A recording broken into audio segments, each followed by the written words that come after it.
बिहार विधानसभा चुनाव नजदीक है और ऐसे में तेजस्वी यादव ने एक बड़ा दांव खेल दिया है। दरअसल पूर्व मुख्यमंत्री लालू प्रसाद यादव की पार्टी में पूर्व सांसद दिवंगत शहाबुद्दीन के बेटे उसामा शहाब शामिल हो गए।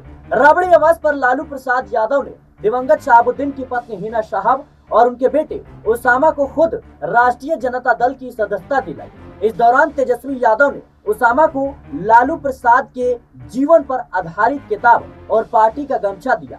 बता दें कि इस दौरान आरजेडी के कई बड़े दिग्गज नेता मौजूद थे, लेकिन बड़ा सवाल ये है कि जहां एक तरफ बिहार विधानसभा चुनाव नजदीक आ रहा है, तो वैसे ही दूसरी तरफ मुसलमान वोट बैंक की चिंता तेजस्वी यादव को सता रही है। तो क्या इसी कड़ी में तेजस्वी यादव ने यह बड़ा कदम उठाया है? लगातार हिना शहाब से तेजस्वी यादव की मुलाकातें हो रही थी, पटना में भी बैठक हुई और माना जा रहा था कि जल्द ही हिना शहाब, जो लोकसभा चुनाव के दौरान निर्दलीय चुनावी मैदान में थी, आरजेडी ने उन्हें टिकट नहीं दिया। हालांकि बाद में जब टिकट देने की कोशिश की तो हिना शहाब नहीं मानी और उन्होंने खुले तौर पर कहा कि हमारा अपमान हुआ है, हम आरजेडी में नहीं जाएंगे। लेकिन एक बार फिर से हिना शहाब आरजेडी का दामन थाम चुकी है। उनके बेटे उसामा शहाब भी कहीं ना कहीं कह सकते हैं पार्टी का दामन थाम चुके हैं। और ऐसे में जो खबरें निकलकर सामने आ रही है कि हिना शहाब और जो उसामा शहाब है, यानी शहाबुद्दीन के जो कह सकते हैं कि लोग हैं, वो कहीं ना कहीं चुनावी मैदान में होंगे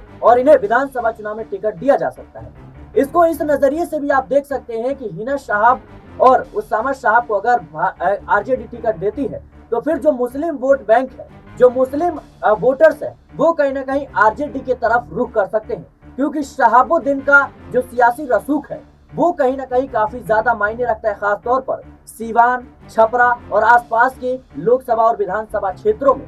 और ऐसे में अगर तेजस्वी यादव का ये प्लान सही साबित हुआ तो फिर नीतीश कुमार के लिए मुश्किलें खड़ी हो सकती हैं, क्योंकि नीतीश कुमार को भी कहीं ना कहीं मुस्लिम वोट बैंक मिलता रहा है।